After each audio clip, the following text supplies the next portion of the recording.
ഹരേ Krishna. Voice break ഹരേ കൃഷ്ണ മാതാജി. ഹരേ കൃഷ്ണ. കേൾക്കുന്നില്ലെങ്കിൽ പറയാട്ടോ. Okay. ഹരേ കൃഷ്ണ. ഓം നമോ ഭഗവതേ വാസുദേവായ. ഓം നമോ ഭഗവതേ വാസുദേവായ. ഓം നമോ ഭഗവതേ വാസുദേവായ. ഓം അജ്ഞാനതിമിരാന്തസ്യ ജ്ഞാനാഞ്ജനാശലാകയ ചക്ഷുരുന്മീലിതം യേന തസ്മൈ ശ്രീ ഗുരവേ നമഃ. നമോ വിഷ്ണുപാദായ കൃഷ്ണപ്രേഷ്ഠായ ഭൂതലേ ശ്രീമതേ ഭക്തിവേദാന്ത സ്വാമിനിധി നാമിനെ. നമസ്തേ സാരസ്വതേ ദേവേ ഗൗരവാണി പ്രചാരിണേ നിർവിശേഷ ശൂന്യവാദി പാശ്ചാത്യ ദേശതാരിണേ. ജയ ശ്രീ കൃഷ്ണ ചൈതന്യ പ്രഭു നിത്യാനന്ദ ശ്രീ അദ്വൈത ഗദാധര ശ്രീവാസാദി ഗൗരഭക്തവൃന്ദ. ഹരേ കൃഷ്ണ കൃഷ്ണ കൃഷ്ണ ഹരേ ഹരേ, ഹരേ രാമ രാമ രാമ ഹരേ ഹരേ. ഹരേ കൃഷ്ണ. ശ്രീ ശ്രീ രാധാ ഗോവിന്ദ് ടെമ്പിൾ ഇസ്കോൺ ബാംഗ്ലൂരിന്റെ ഭക്തിരസാമൃത സിന്ധു ക്ലാസ്സിലേക്ക് എല്ലാവർക്കും സ്വാഗതം. ഹരേ കൃഷ്ണ. എല്ലാവർക്കും പ്രണാമം. നമ്മൾ ഇന്ന് 9ാമത്തെ അധ്യായം നമ്മൾ എടുക്കാനുള്ളത്. ഇന്നലെ നമ്മൾ 6ഉം 7ഉം 8ഉം എടുത്തു അല്ലെ. അപ്പൊ 64 നിയാമക തത്വങ്ങൾ നമ്മൾ വായിച്ചു. അതില് ആദ്യത്തെ 18 എണ്ണം നമ്മൾ കണ്ടു. പിന്നെ 19ാമത്തതിന് മാത്രം ഒരധ്യായമായിട്ട് 8ാമത്തെ കണ്ടു. അതായത് സേവാപരാധത്തെ കുറിച്ചും നാമാപരാധത്തെ കുറിച്ചും പറഞ്ഞു. നോക്കിയിരുന്നോ? മനസ്സിലായോ എല്ലാവർക്കും അതൊക്കെ?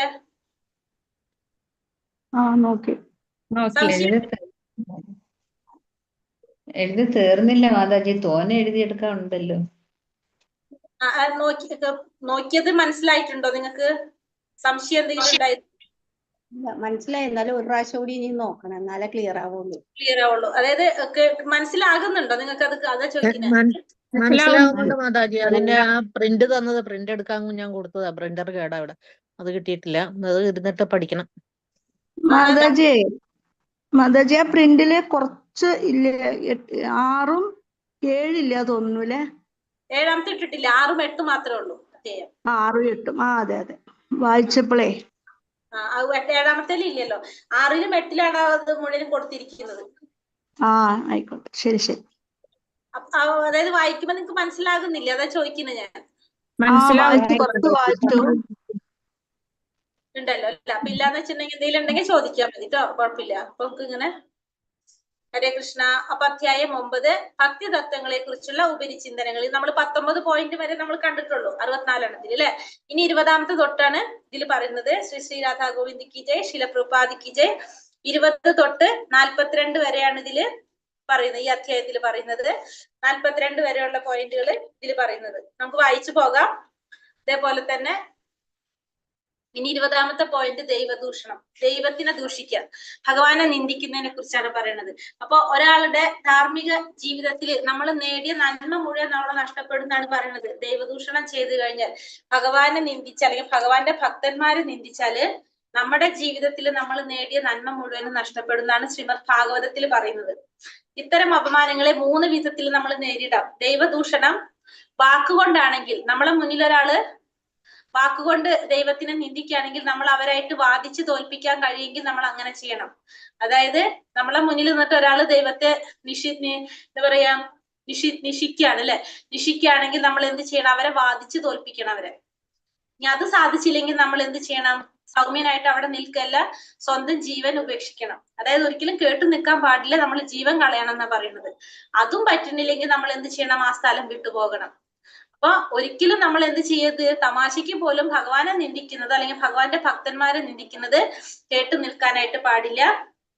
ദൈവദൂഷണം വാക്കുകൊണ്ടാണെങ്കിൽ അവനെ തോൽപ്പിച്ച് ജയിക്കാൻ ശ്രമിക്കണം, വാദിച്ചു തോൽപ്പിക്കണം. അല്ലെങ്കിൽ നമ്മള് ജീവൻ ഉപേക്ഷിക്കണം, അല്ലെങ്കിൽ നമ്മൾ ആ സ്ഥലം വിട്ടുപോകണം. 3 കാര്യങ്ങളാണ് പറയുന്നത്. ഭക്തൻ എന്ന നിലയിൽ അങ്ങേയറ്റം വിനയവാനും സൗമ്യനുമായ ചൈതന്യ മഹാപ്രഭു നിത്യാനന്ദനെ ആരോ ദേഹോദ്രവം ഏൽപ്പിച്ചെന്ന കേട്ട മാത്രയിൽ ആ സ്ഥലത്ത് പാഞ്ഞെത്തി കുറ്റക്കാരായിട്ടുള്ള ജഗായിയെയും മദായിയെയും കൊല്ലാൻ പോലും തയ്യാറായി. അതായത് ഒരു ഭക്തൻ എന്ന നിലയിൽ എന്താണ് നമുക്കറിയാം, ചൈതന്യ മഹാപ്രഭുവിന്റെ സന്തത സഹചാരിയായിട്ടുള്ള നിത്യാനന്ദ പ്രഭുവിനെ ആരോ ദേഹോദ്രവം ഏൽപ്പിച്ചു. ജഗായി മദായി ദേഹോദ്രവം ഏൽപ്പിച്ചപ്പോ അത് കേട്ട മാത്രയിൽ തന്നെ ചൈതന്യ മഹാപ്രഭു ഓടി വന്നിട്ട് എന്ത് ചെയ്തു? അവരെ കൊല്ലാൻ പോലിട്ട് തയ്യാറായി. അപ്പൊ അങ്ങനെയായിരിക്കണം നാം ചെയ്യേണ്ടത്. അതായത് ഭഗവാനെ അല്ലെങ്കിൽ ഭഗവാന്റെ ഭക്തന്മാരെ നിന്ദിക്കുന്നവരെ നമ്മൾ എന്ത് ചെയ്യാൻ പാടില്ല? നമ്മൾ അവരോട് നമ്മളത് കണ്ടു നിൽക്കാനോ കേട്ടു നിൽക്കാനോ പാടില്ല. നമ്മളവിടെ പ്രവർത്തിക്കണം. അതായത് നമ്മളവിടെ എന്ത് ചെയ്യണം? പ്രതികരിക്കണം എന്നാണ് പറയുന്നത്. 21 തിലകവും തുളസിമാലയും. അടുത്തത് തിലകവും തുളസിമാലയും. 20ഉം 21ഉം 22ഉം കൂടിയിട്ടാണ് ഇതിൽ വരുന്നത്. തിലകവും തുളസിമാലയും. ഇവിടെ പറയുന്നത്, പത്മപുരാണം പറയുന്നത് അവരുടെ സാന്നിധ്യം ഈ ലോകം, അതായത് കഴുത്തില് നെറ്റിയില് തിലകം ധരിച്ച് തുളസിമാല ധരിച്ച് ശരീരത്തില് ഹരേ കൃഷ്ണ മഹാമന്ത്രമൊക്കെ എഴുതുന്നവരെ കണ്ടു കഴിഞ്ഞാൽ അവരുടെ സാന്നിധ്യം ഈ ലോകം തന്നെ പവിത്രീകരിക്കുന്നതാണ്. അവരുടെ സാന്നിധ്യം ഉള്ളിടം എങ്ങനെയാണ്? വൈകുണ്ഠത്തിന് തുല്യമാണെന്നാ പറയുന്നത്. അങ്ങനെയുള്ളവർ ഒരിക്കലും യമകിങ്കരെ സമീപിക്കില്ല. യമന്റെ അധികാര പരിധിക്ക് അപ്പുറത്താണ് ആര്? വൈഷ്ണവൻ. വൈഷ്ണവൻ എന്ന് വെച്ചാല് ഈ പറഞ്ഞ പോലെ തുളസിമാല ധരിച്ച് വിഷ്ണുവിന്റെ തിലകം നെറ്റിയിൽ ധരിച്ച് ഹരേ കൃഷ്ണ മഹാമന്ത്രം ജപിച്ച് ഒക്കെ ചെയ്യുന്നവര്. ഹരേ കൃഷ്ണ മഹാമന്ത്രം ചിലവര് ശരീരത്തിലും എഴുതും. അതൊക്കെ വൈഷ്ണവന്റെ ലക്ഷണങ്ങളാണ്. ശരീരത്തിൽ കളഭം പൂശി ദേഹമാകെ തിരുനാമങ്ങൾ എഴുതി നടക്കുന്നവൻ സർവ്വ പാപങ്ങളിൽ നിന്നും മുക്തനാക്കപ്പെടും. മരണശേഷം നേരെ എവിടേക്ക് പോകും? വിഷ്ണു ലോകത്തെത്തും ഭഗവാന്റെ ഒപ്പം ജീവിക്കാനായിട്ട്. ഇതാണ് തിലകവും തുളസിമാലയും. 23 പൂമാല സ്വീകരിക്കുക. ഭഗവാൻ ഉദ്ധവരോട് പറയുന്നതാണ്. എന്താണ് പറയുന്നത്? ഭാഗവതത്തിൽ പറയുന്നതാണ്. കൃഷ്ണൻ പൂക്കൾ പൂമാലകൾ വിശുദ്ധ ഭഗവാനല്ല, ഉദ്ധവർ കൃഷ്ണനോട് പറയുന്നു. ഉദ്ധവര് കൃഷ്ണനോട് പറയുന്നതാണ്, കൃഷ്ണ, പൂക്കൾ പൂമാലകൾ വിശുദ്ധ വസ്തുക്കൾ വസ്ത്രങ്ങൾ ആഭരണങ്ങൾ എന്നിങ്ങനെ അവിടെ നിന്ന് ഉപയോഗിച്ചതും ആസ്വദിച്ചതുമായിട്ടുള്ള എല്ലാ സാധനങ്ങളും ഞാൻ എടുത്തിട്ടുണ്ട്. അങ്ങയുടെ ഉച്ഛിഷ്ടം ഞാൻ ഭുജിക്കുന്നു. ഞാൻ അങ്ങയുടെ ഭൃത്യൻ മാത്രമാണ്. ഇങ്ങനെ ഇരിക്കെ ഭൗതിക ശക്തിയുടെ മായ എന്നെ പിടികൂടുകയില്ലെന്ന് എനിക്ക് ഉറപ്പുണ്ട്. അപ്പൊ അതായത് ഭഗവാൻ അർപ്പിച്ച പൂക്കള് മാലകള് വിശുദ്ധ വസ്തുക്കള് വസ്ത്രങ്ങള് ആഭരണം ഇതൊക്കെ ഭഗവാൻ ഉപയോഗിച്ചതെല്ലാം ഉദ്ധവര് പറയണ ഞാൻ എടുത്തിട്ടുണ്ട്. അത് ഭഗവാന്റെ ഉച്ഛിഷ്ടാണ്. പ്രസാദം മാത്രല്ല, ഇതും എന്താണ്? ഭഗവാന്റെ പ്രസാദമാണ്. ഭഗവാൻ അർപ്പിച്ച പൂക്കള് ഭഗവാന്റെ പൂമാലകള് വിശുദ്ധ വസ്തുക്കള് വസ്ത്രങ്ങൾ അതൊക്കെ എന്താണ്? പ്രസാദമാണ്. അപ്പൊ അത് എന്റെ കയ്യിലുണ്ടെങ്കിൽ എന്നെ എന്ത് പിടികൂടില്ല?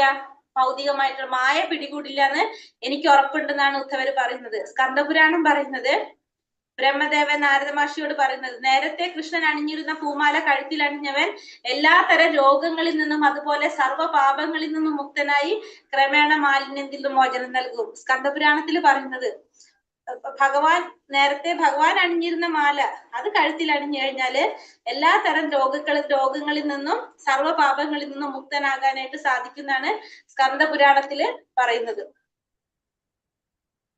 വിഗ്രഹത്തിന് മുന്നിൽ നൃത്തം വയ്ക്കുക. ദ്വാരകാ മഹാത്മ്യത്തില് പറയുന്നത്, കൃഷ്ണൻ പറയുന്നത്, ഹർഷോന്മാദ അവസ്ഥയിലെത്തിയ ആൾ എന്റെ മുന്നിൽ നൃത്തം വെക്കുമ്പോൾ ഭക്തി പ്രകർഷത്താൽ പരമാനന്ദം അനുഭവിക്കുന്നവൻ, അതിന്റെ ബാഹ്യ ലക്ഷണങ്ങൾ പ്രകടിപ്പിക്കുന്നവൻ, സഹസ്രാബ്ദങ്ങളായിട്ട് കുമിഞ്ഞുകൂടിയ പാപങ്ങളെ മുഴുവൻ എരിച്ചു കളയാൻ കഴിവുള്ളവനായിട്ട് തീരും. അപ്പൊ ഭഗവാന്റെ മുന്നിൽ നൃത്തം വെച്ചു കഴിഞ്ഞാല് ആ ഭക്തിയുടെ പരമാനന്ദത്തില് അനുഭവിക്കാനായി പരമാനന്ദം അനുഭവിച്ചുകൊണ്ട് നൃത്തം വെക്കുന്നവർക്ക് എന്താ പറയുന്നത്? സഹസ്രാബ്ദങ്ങളായിട്ട് കുമിഞ്ഞു കൂടിയിട്ടുള്ള പാപങ്ങളെ മുഴുവൻ എരിച്ചു കളയാൻ കഴിവുള്ളവനായി തീരുന്നാണ് എന്തില് പറയുന്നത്? ദ്വാരകാ മഹാത്മ്യത്തിൽ പറയുന്നത്. പിന്നെ ദ്വാരകാ മഹാത്മ്യത്തിൽ നാരദ മഹർഷി പറയുന്നത്, പരമാനന്ദത്തിന്റെ ബാഹ്യ പ്രകടനമായി വിഗ്രഹത്തിന്റെ മുന്നിൽ കൈ കൊട്ടി നൃത്തം വെക്കുകയാണെങ്കിൽ പാപത്തിന്റെ പക്ഷികൾ മുഴുവൻ പറന്നു പോകുന്ന പറയുന്നത്. അതായത് നമ്മൾ കൈ കൊട്ടി വിഗ്രഹത്തിന്റെ മുന്നിൽ നൃത്തം ചെയ്യുകയാണെങ്കിൽ നമ്മളെ പാപപക്ഷികളെല്ലാം പറന്നു പോകുന്നാണ് ദ്വാരകാ മഹാത്മ്യത്തില് നാരദ മഹർഷി പറയുന്നത്. അത്രയും വിശേഷമാണ് എന്ത്?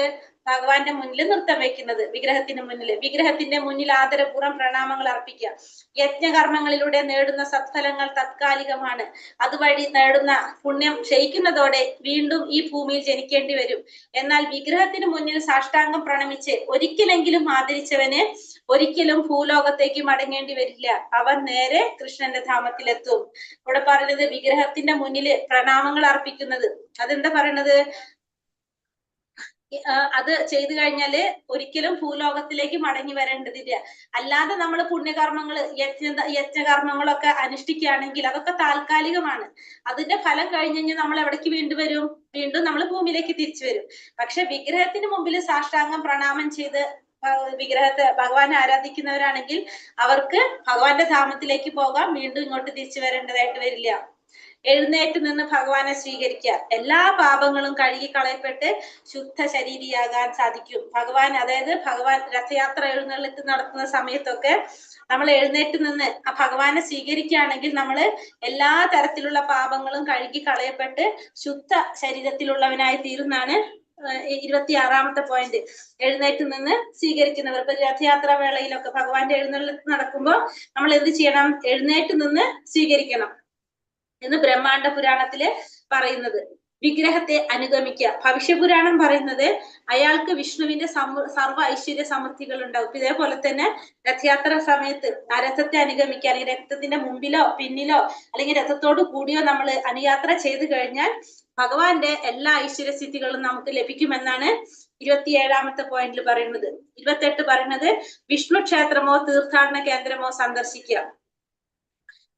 ഭൗതിക അസ്തിത്വത്തിന്റെ മരുപ്രദേശങ്ങൾ താങ്ങാൻ ഇത്തരം യാത്ര സഹായിക്കുന്നു എന്ന് പുരാണങ്ങൾ പറയുന്നു. ഹരിഭക്തി സുഖോദയത്തിൽ പറയുന്നത് കൃഷ്ണാവബോധത്തിൽ ഭക്തിയുടെ സേവനത്താൽ ഉത്തേജിതരായി വിഷ്ണു ക്ഷേത്രത്തിൽ പ്രതിഷ്ഠാമൂർത്തിയെ ദർശിക്കാൻ പോകുന്നവർക്ക് പിന്നീട് ഒരിക്കലും അമ്മയുടെ ഗർഭഭാഗമാകുന്ന കാരാഗൃഹവാസം അനുഷ്ഠിക്കേണ്ടി വരില്ല. ഇവിടെ പറഞ്ഞത് ഭഗവാന്റെ വിഷ്ണു ക്ഷേത്രത്തിൽ അല്ലെങ്കിൽ തീർത്ഥാടന കേന്ദ്രങ്ങള്, ഭഗവാന്റെ ക്ഷേത്രങ്ങൾ സന്ദർശിക്കുകയാണെങ്കിൽ പിന്നെ അവർക്ക് വീണ്ടും എവിടെ വരില്ല ജനനം? ഭൂമിയിൽ ജന്മമെടുക്കേണ്ടതായിട്ട് വരില്ല എന്നാണ് പറയുന്നത്. പിന്നെ ഭക്തിയുടെ സേവനത്തിൽ ഉത്തേജിതരാകും അവര്. വീണ്ടും ഈ ഭൂമിയിൽ ജന്മമെടുക്കേണ്ടതായിട്ട് വരില്ല. അതായത് അമ്മയുടെ ഗർഭപാത്രമാകുന്ന കാരാഗൃഹം പിന്നെ ഉണ്ടാവില്ല എന്ന്. പിന്നെ വിഷ്ണു ക്ഷേത്രത്തിന് പ്രദക്ഷിണം വയ്ക്കുക. ജനന മരണങ്ങളുടെ പുനരാവർത്തി രൂപമായ പ്രദക്ഷിണ സഞ്ചാരം ഒഴിവാക്കാനാവും. ഹരിഭക്തി സുഖോദയത്തിൽ പറയുന്നത് അതാണ്. നമുക്ക് എന്ത് വേണ്ടി വരില്ല? നമ്മൾ വീണ്ടും ഈ ഭൂമിയിൽ ജന്മം എടുക്കേണ്ടതായിട്ട് വരില്ല. പുനരധി ജനനം പുനരധി മരണം അത് ഉണ്ടാവില്ല. അവിടെ എന്താണെങ്കിൽ വിഷ്ണു ക്ഷേത്രത്തിന് പ്രദക്ഷിണം വെച്ച് കഴിഞ്ഞാല്. ചാതുർമാസ കാലയളവില് ദിവസം 4 തവണയെങ്കിലും വിഷ്ണു ക്ഷേത്രത്തിന് പ്രദക്ഷിണം വെച്ചാൽ അത് പ്രപഞ്ചം മുഴുവൻ സഞ്ചരിച്ചതിന് തുല്യമായി കണക്കാക്കുമെന്ന് സ്കന്ദപുരാണം പറയുന്നു. ചാതുർമാസ്യം എന്ന് വെച്ചാൽ നമുക്ക് ഏത് മാസം തൊട്ടാ തുടങ്ങുന്നത്? ഒക്ടോബർ, സെപ്റ്റംബർ, ഒക്ടോബർ, അതിന് മുന്നത്തെ August, July, July, August, September, October, അങ്ങനെയായിട്ടായിരിക്കും ഏകദേശം ചാതുർമാസ്യം വരുന്നത്. ഈ 4 മാസത്തെ കാലയളവില് സാധാരണ നമ്മൾ വിഷ്ണു ക്ഷേത്രത്തിന് 4 തവണയെങ്കിലും പ്രദക്ഷിണം വെച്ച് കഴിഞ്ഞാൽ അത് പ്രപഞ്ചം മുഴുവൻ സഞ്ചരിച്ചതിന് തുല്യമായിട്ട് കണക്കാക്കുന്നതാണ് സ്കന്ദപുരാണം പറയുന്നത്. അർച്ചന. കൃഷ്ണന്റെ ഉറ്റ സുഹൃത്തായ സുദാമാവ് ഒരു ബ്രാഹ്മണ ഗൃഹത്തിലേക്ക് പോകുന്ന വഴി തന്നോട് തന്നെ പറയാണ്.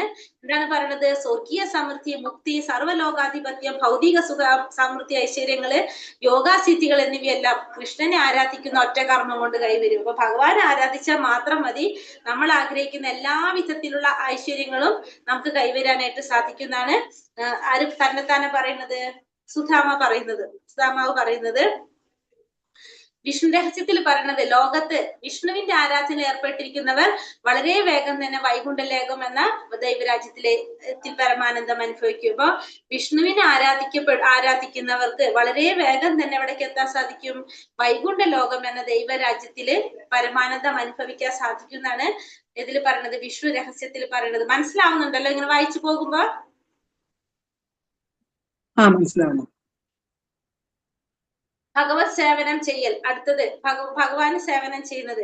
വിഷ്ണു രഹസ്യം പറയുന്നത് മഹാരാജാവിന് പരിചാരകർ എന്ന പോലെ ഭഗവാന് പരിചരണവും സേവനവും നടത്തുന്നവൻ മരണാനന്തരം കൃഷ്ണധാമത്തിലേക്ക് ഉയർത്തപ്പെടും. സമ്പന്നന്മാർ ക്ഷേത്രങ്ങൾ നിർമ്മിച്ച് വിഷ്ണു പൂജയ്ക്ക് സൗകര്യം ഉണ്ടാക്കി കൊടുക്കണം. അപ്പൊ നമ്മള് എപ്രകാരമാണോ രാജാവിന് പരിചാരകർ സേവനം ചെയ്യുന്നത്, അതേപോലെ തന്നെ ഭഗവാന് നമ്മൾ എന്ത് ചെയ്യണം? പരിചാരം ചെയ്യണം, സേവനം ചെയ്യണം. അതൊക്കെ നടത്തി കഴിഞ്ഞാല് മരണത്തിന് ശേഷം നമ്മൾ എവിടേക്ക് പോകും? ഭഗവാന്റെ ലോകത്തിലേക്ക് ഉയർത്തപ്പെടും. പിന്നെ നമ്മൾ ഓരോരുത്തരും നമ്മുടെ കഴിവിനനുസരിച്ചാണ് നമ്മൾ എന്ത് ചെയ്യേണ്ടത്?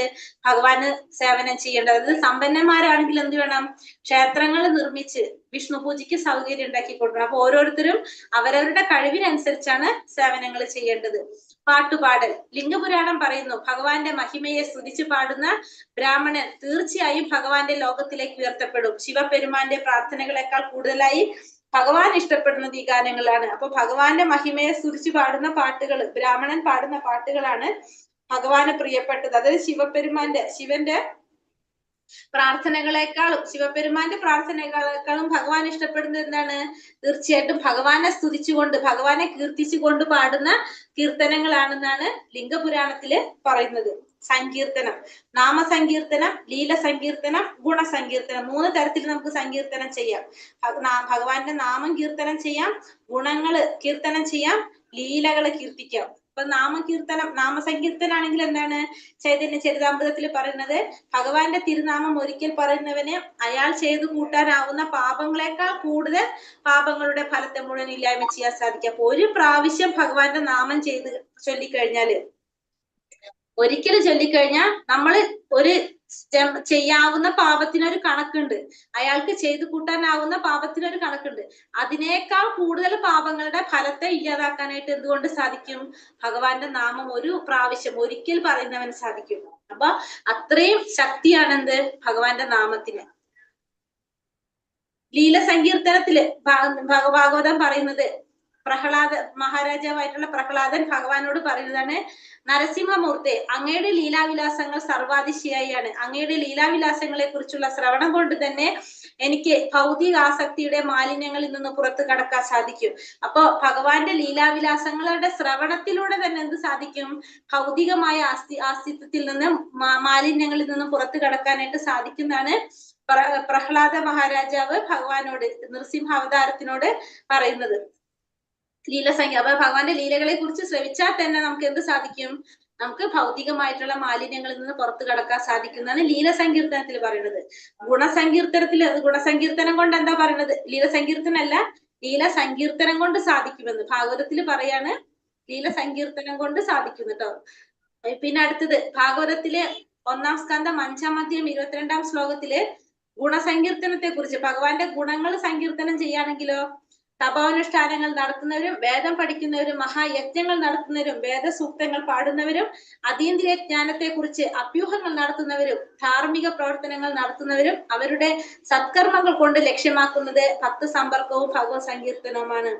അപ്പൊ ഇവിടെ ഭഗവാന്റെ ഗുണങ്ങള് സങ്കീർത്തനം ചെയ്യുക, അത് ശ്രവിച്ചു കഴിഞ്ഞാല് ഈ തപോനുഷ്ഠാനങ്ങൾ നടത്തുന്ന അല്ലെങ്കിൽ വേദം പഠിക്കുന്നവര്, യജ്ഞങ്ങൾ നടത്തുന്നവര്, വേദസൂക്തങ്ങൾ പാടുന്നവര്, ഇതുകൊണ്ടൊക്കെ അവര് ലക്ഷ്യമാക്കുന്നത് എന്ത് തന്നെയാണ്? ഭക്തന്മാരുടെ സമ്പർക്കവും ഭഗവത് സങ്കീർത്തനവും. അപ്പൊ ഇതൊക്കെ നമുക്ക് എന്തുകൊണ്ട് മാത്രം കിട്ടും? ഇത്രയും കാര്യം ചെയ്യേണ്ട ഭഗവാന്റെ ഗുണങ്ങള് സങ്കീർത്തനം ചെയ്യുക, അല്ലെങ്കിൽ അത് ശ്രവിച്ചാൽ മാത്രം മതി. ഇപ്പൊ നാമസങ്കീർത്തനം ചെയ്യുകയാണെങ്കിൽ നമ്മുടെ എല്ലാ പാപങ്ങളും നമ്മൾ ചെയ്ത പാപത്തിനേക്കാളും കൂടുതൽ പാപത്തിന്റെ ഫലങ്ങൾ ഇല്ലാതാക്കാനായിട്ട് സാധിക്കും. ലീല സങ്കീർത്തനാണെങ്കിലോ നമ്മളെ ഭൗതികമായ മാലിന്യങ്ങളിൽ നിന്ന് പുറത്തെടുത്ത് കടക്കാൻ സാധിക്കും. ഗുണമാണ് കീർത്തനം ചെയ്യുന്നെങ്കിലോ ഭഗവാന്റെ നമ്മള് ഈ പറഞ്ഞ തപോനുഷ്ഠാനങ്ങള്, വേദപഠനം, മഹായജ്ഞങ്ങൾ ഇതൊക്കെ ചെയ്യുന്നതിനേക്കാളും ഫലം തന്നെ നമുക്ക് അപ്പോഴും കിട്ടും. അതാണ് സങ്കീർത്തനം.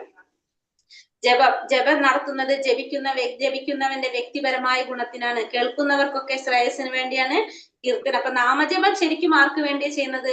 നമുക്ക് വേണ്ടി മാത്രം ചെയ്യുന്നതാണ് നാമജപം. കാരണം നാമജപം ചെയ്ത് പരിശുദ്ധരാകുമ്പോഴാണ് നമുക്ക് എന്ത് സാധിക്കുന്നത്? ഭഗവാനിലേക്ക് അടുക്കാൻ സാധിക്കുന്നത്. അപ്പൊ ജപം ശരിക്കും നമ്മുടെ ഗുണത്തിന് വേണ്ടി തന്നെയാണ് ചെയ്യുന്നത്. കേൾക്കുന്നവർക്കും കൂടി ഗുണം ഉണ്ടാവാനായിട്ട് നമ്മൾ എന്ത് ചെയ്യും? കീർത്തനം ചെയ്യും. സമർപ്പണം 3 തരത്തില്: സംപ്രാർത്ഥനാത്മികം, ദൈന്യബോധികം, ലാലസാമയി. സമർപ്പണം ചെയ്യുന്നത് ഫസ്റ്റത്തെ പറയുന്നത് സമർപ്പണത്തില് സംപ്രാർത്ഥനാത്മികം. സംപ്രാർത്ഥനാത്മികം എന്ന് പറഞ്ഞാല് തികച്ചും സ്വതന്ത്രമായിട്ടുള്ളത്, അതായത് തികച്ചും സ്വതന്ത്രമായിട്ടുള്ള പ്രാർത്ഥനയാണ് എന്ത്? സംപ്രാർത്ഥനാത്മികം എന്ന് പറയുന്നത്. അതായത് ഇപ്പൊ പറഞ്ഞാല് ഇപ്പൊ ടീനേജ് പ്രായത്തിലുള്ള കുട്ടികൾക്ക്, കുമാരികൾക്കും കുമാരന്മാർക്കും തമ്മിൽ കാണുന്ന സ്വാഭാവികമായിട്ടൊരു ആകർഷണം, സ്നേഹമുണ്ടെന്നറിയാം. അതുപോലെ തന്നെ അവർക്ക് എന്താണ് സ്നേഹവികാരം ഉണ്ടാവും അവർക്ക്, അല്ലെ? അത് ഭഗവാന്റെ പാതാരവിന്ദങ്ങളെ പ്രാർത്ഥിച്ചുകൊണ്ട് ഞാൻ യാചിക്കുന്നു. അങ്ങനെ നമുക്ക് സ്വമേധയാ തന്നെ സ്വാഭാവികമായിട്ടുണ്ടാകുന്ന ഒരു ആകർഷണം ഭഗവാനോട് നേരെ, സ്വാഭാവികമായിട്ട് അത് ആകർഷണം ഉണ്ടാകണേന്നാണ് പത്മപുരാണത്തിൽ പറയുന്നത്. അപ്പൊ അതിനാണ് സംപ്രാർത്ഥനാത്മികം എന്ന് പറയുന്നത്. അതായത് സ്വാഭാവികമായിട്ട് ഭഗവാന് നേരെയുള്ള ഒരു ആകർഷണം, അതിനാണ് സംപ്രാർത്ഥനാത്മികം എന്ന് പറയുന്നത്. ദൈന്യബോധികം എന്ന് പറയുന്ന എക്സാമ്പിൾ പറയുമ്പോൾ നമുക്ക് പെട്ടെന്ന് മനസ്സിലാകും. കുമാരിമാർക്കും കുമാരന്മാർക്കും സ്വാഭാവികമായിട്ടും അവർക്ക് തമ്മിലുണ്ടാകുന്ന ഒരു ആകർഷണം, ആ പ്രായത്തിൽ ഉണ്ടാകുന്ന ഒരു ആകർഷണം ഉണ്ടല്ലോ, അതേപോലെ സ്വാഭാവികമായിട്ടും ഭഗവാനോട് ഉണ്ടാകുന്ന ഒരു ആകർഷണം, അതാണ് സംപ്രാർത്ഥനാത്മികം. ദൈന്യബോധികം എന്ന് പറഞ്ഞാല് പരിപൂർണമായിട്ടുള്ള സമർപ്പണം.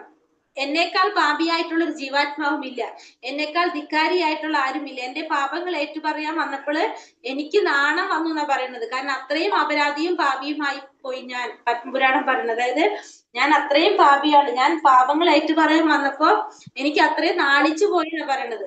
അതായത് ഇപ്പൊ നമ്മള് രണ്ടാമത്തെ ദൈന്യബോധികം എന്ന് പറഞ്ഞാല് പൂർണ്ണമായിട്ടുള്ള സമർപ്പണം, എല്ലാ തരത്തിലും ഭഗവാന് സമർപ്പിക്കുന്നതിനെയാണ് എന്ത് പറയുന്നത്, ദൈന്യബോധികം എന്ന് പറയുന്നത്. മൂന്നാമത്തത് ലാലസാമയി.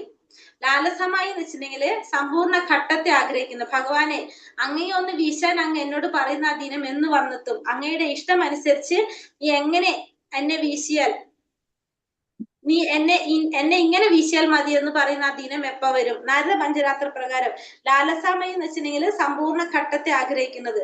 സമ്പൂർണ്ണ ഘട്ടത്തെ ആഗ്രഹിക്കാന്ന് വെച്ചാല് ഒരിക്കലും നമ്മുടെ ഇന്ദ്രിയ സംതൃപ്തിയല്ല, ഭഗവാന്റെ ആഗ്രഹത്തിനനുസരിച്ച് നമുക്ക് ചെയ്യാൻ സാധിക്കുന്ന ഒരവസ്ഥ.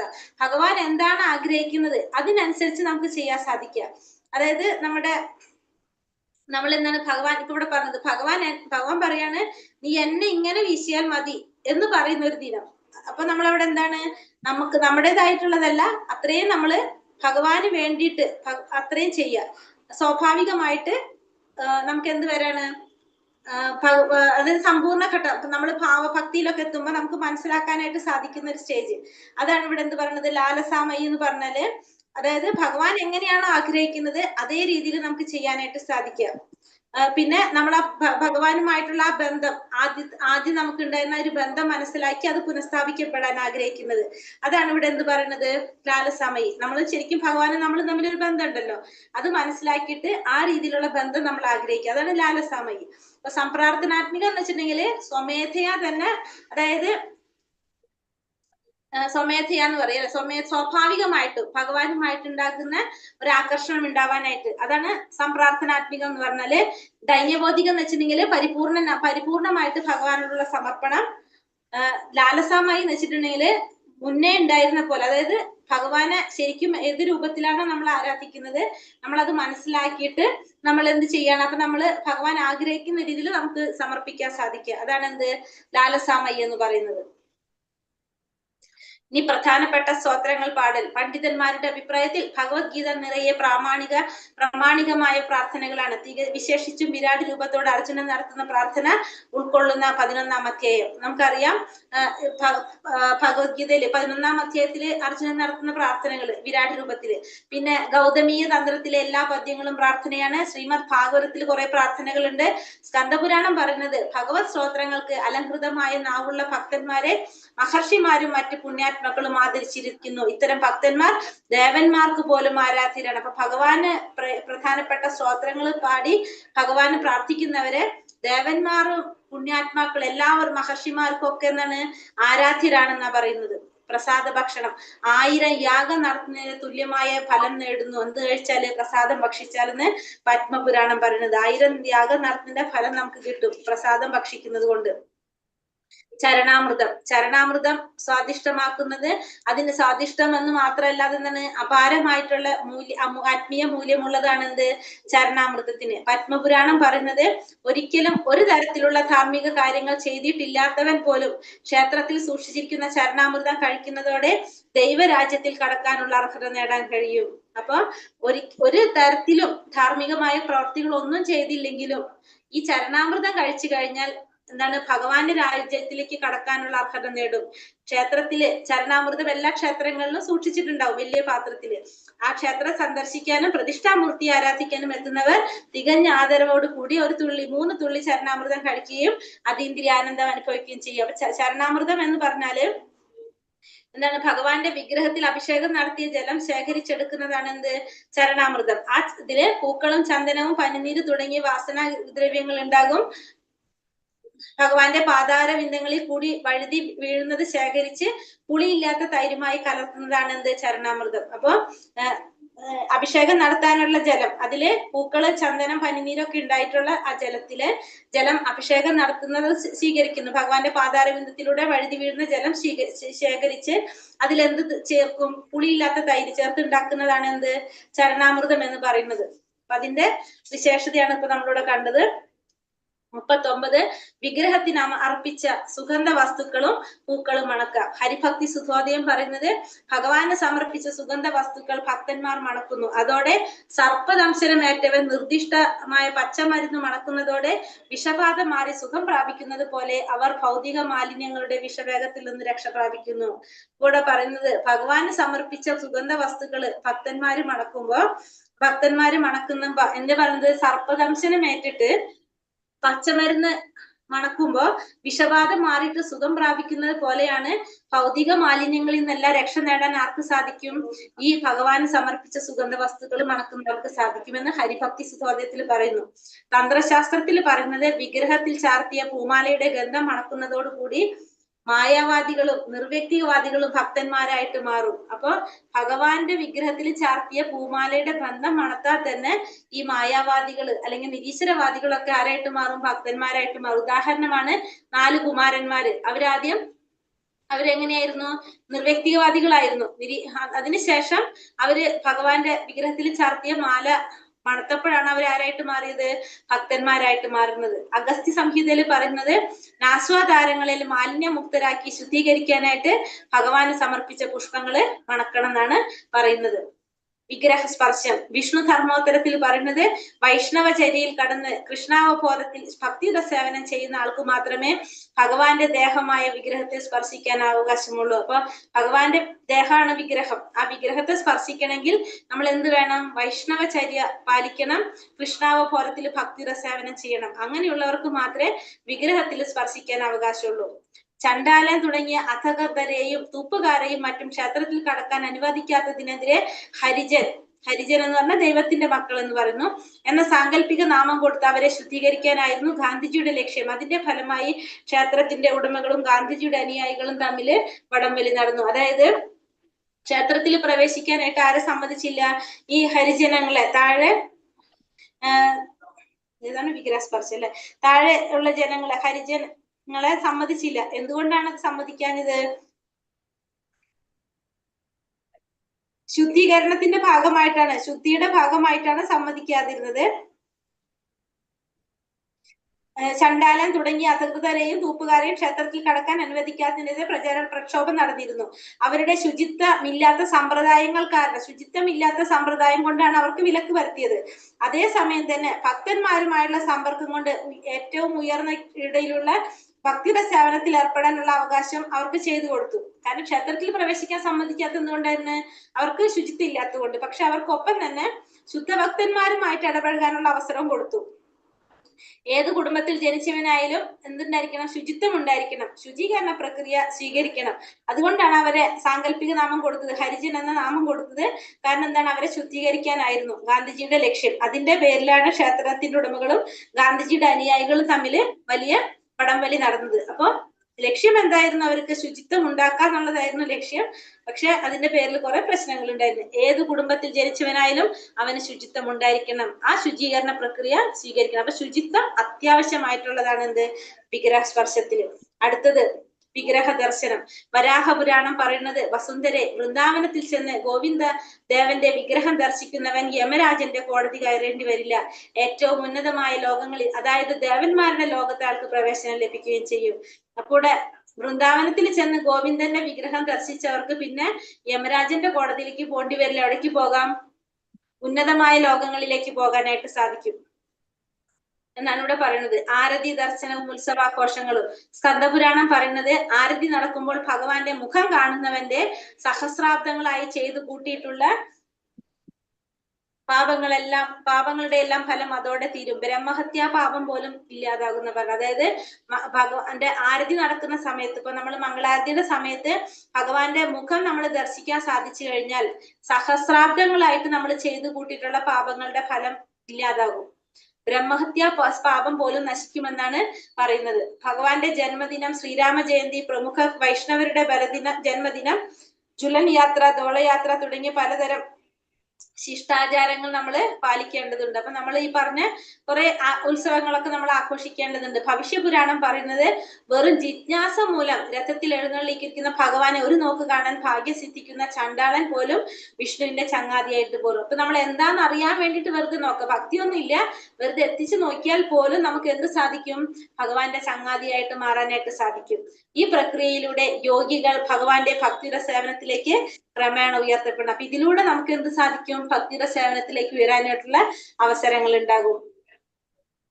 ഹരേ കൃഷ്ണ കൃഷ്ണ കൃഷ്ണ ഹരേ ഹരേ, ഹരേ രാമ രാമ രാമ ഹരേ ഹരേ. ഹരേ കൃഷ്ണ. അടുത്തതില് 3-4 അത് കൂടി എടുക്കാം. സ്മരണങ്ങളുടെ സമ്പ്രദായങ്ങൾ, അധ്യായം 10. ശ്രീ ശ്രീ രാധാ ഗോവിന്ദ് കി ജയ്, ശില പ്രഭുപാദ് കി ജയ്. ഇനി ഇതില് 43 മുതൽ 46 വരെയുള്ള പോയിന്റ് ആണ് ഇവിടെ കൊടുത്തിരിക്കുന്നത്. 43, 44, 45, 46 4 കൂടി ഉള്ളതില് അതും കൂടി എടുത്തിട്ട് നമുക്ക് നിർത്താം.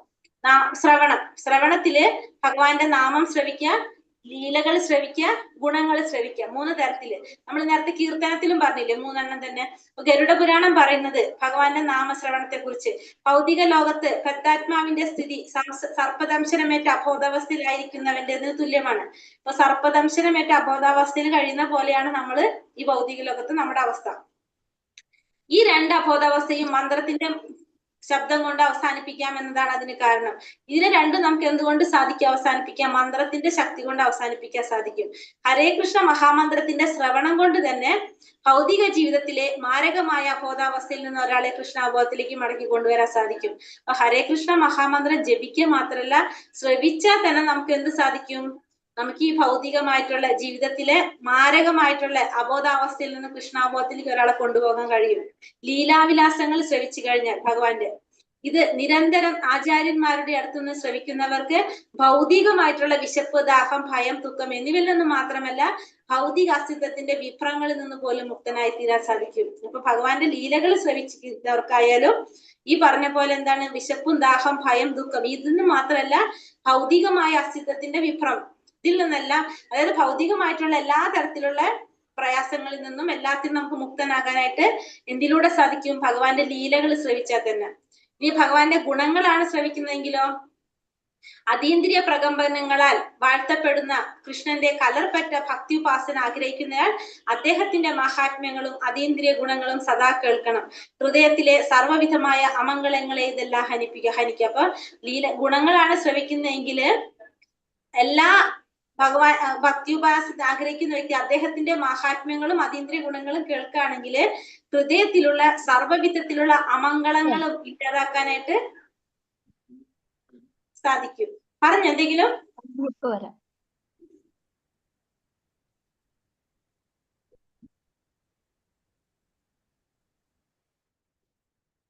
ഹരേ കൃഷ്ണ. അടുത്തത് ഭഗവാന്റെ കാരുണ്യത്തിന് വേണ്ടി അർത്ഥിക്കാം.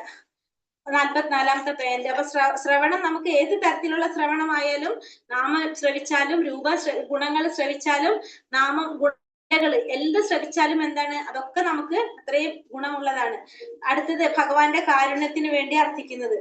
കാരുണ്യത്തിന് വേണ്ടി, അതായത് ശ്രീമദ് ഭാഗവതത്തിൽ പറയുന്നത് ഭഗവാനെ സദാ അങ്ങയുടെ അഹേതുകമായ കാരുണ്യം പ്രതീക്ഷിച്ചു കഴിയുന്ന, അതേസമയം ഗതകാലത്തെ ദുഷ്കർമ്മങ്ങളുടെ ഫലമായിട്ട് നിരന്തരം കഷ്ടപ്പെട്ട് കഴിയുന്ന ഏതൊരാളും ഹൃദയത്തിന്റെ ഉള്ളറകളിൽ നിന്നുയരുന്ന ആദരപൂർണമായ പ്രണാമങ്ങൾ അർപ്പിക്കുന്നെങ്കിൽ അയാൾ വിമോചനത്തിന് അർഹനാണ്. അത് അയാളുടെ ന്യായമായ അവകാശമാണെന്നാ പറയുന്നത്. അതായത്